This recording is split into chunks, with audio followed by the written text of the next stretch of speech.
ওকে, so রুলসটা খুবই simple. আমি একটা র্যান্ডম টপিক পিক করব, সেটা নিয়ে 30 মিনিট ঘাটাঘাটি করব, অ্যান্ড দেন ওই 30 মিনিটের ডিপ রিসার্চে আমি কি বুঝতে পারছি, আমি কি শিখতে পারছি, সেটা যত ইজিলি পসিবল হয়, যত কম সময়ের মধ্যে পসিবল হয়, আমি এক্সপ্লেন করার ট্রাই করব।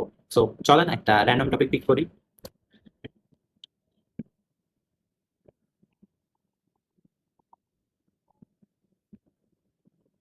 Matching markets. সো 30 মিনিটের একটা টাইমার স্টার্ট করে দিলাম। সো দেখা হচ্ছে 30 মিনিট পর।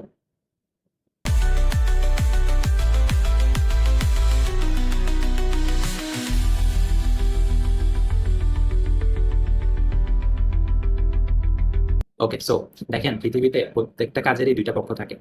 হ্যাঁ, দুইটা পারফেক্ট পক্ষের কানেকশন যদি না হয়, তাহলে কোনো কাজই সাকসেসফুলি কমপ্লিট হয় না। এখন এই যে দুইটা পারফেক্ট পক্ষের কানেকশনের কাজটা যেটা করে, সেটা হচ্ছে ম্যাচিং মার্কেট। মার্কেট জিনিসটাকে দুইটা ভাগে ভাগ করা যায়। একটা হচ্ছে নর্মাল মার্কেট, আর আরেকটা হচ্ছে ম্যাচিং মার্কেট।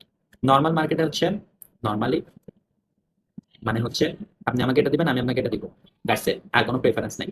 কিন্তু ম্যাচিং মার্কেটের জিনিসটার মধ্যে দুইটা পক্ষেরই কিছু প্রেফারেন্স থাকে, এন্ড এই প্রেফারেন্সের উপর ভিত্তি করে সব থেকে ক্লোজেস্ট দুইটা পক্ষকে কানেক্টেড করার কাজটাই করে হচ্ছে ম্যাচিং মার্কেট। একটা এক্সাম্পল দিয়ে বুঝাই। ধরেন আপনার ধরেন কেউ একজনের হার্টের সমস্যা। এখন সে হচ্ছে একজন একটা ডাক্তার দেখাবে। এখন তার এমন ডাক্তার লাগবে যে হচ্ছে হার্ট বিশেষজ্ঞ, যার চেম্বার হচ্ছে ওই ব্যক্তির বাসার আশেপাশে, যার হচ্ছে যে হচ্ছে খুবই কম টাকা চার্জ করে, যার অভিজ্ঞতা অনেক বেশি।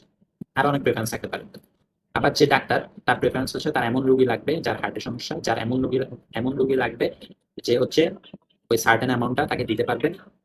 আর তার এমন এমন রোগী লাগবে যে যার ওই মানে স্পেসিফিক ওই সমস্যাটা আছে। সো দোনোটা পক্ষের কিন্তু এখানে কি আছে, প্রেফারেন্স আছে। তো দোনোটা পক্ষের প্রেফারেন্সের উপর ভিত্তি করে দুইটা দুইটা একদম ক্লোজেস্ট দুইটা পক্ষকে কানেক্টেড করার কাজই হচ্ছে ম্যাচিং মার্কেটস। আপনারা সব দিকে, আপনারা চারপাশে যত কাজ হচ্ছে সব কাজের দিকে আপনারা তাকাবেন, তাকালে কিন্তু আপনারা ম্যাচিং মার্কেট জিনিসটাকে জাস্ট একটু চিন্তা করলে দেখবেন যে হ্যাঁ, এই জিনিসটার মধ্যে তো ম্যাচিং মার্কেট কাজ করতেছে, হ্যাঁ ওই জিনিসটার মধ্যে তো ম্যাচিং মার্কেট কাজ করতেছে। বিয়ের ক্ষেত্রে দেখা যায় ম্যাচিং মার্কেটটা কাজ করতেছে, সব ক্ষেত্রে কিন্তু ম্যাচিং মার্কেট জিনিসটা কাজ করতেছে। বাট এতদিন আমরা এই জিনিসটার মধ্যে জানতাম না। জানতাম না বলতে, এই জিনিসটা যে মানে এটাকে যে ম্যাচিং মার্কেট বলে সেটা আসলে আমরা বুঝি নেই, তাই না?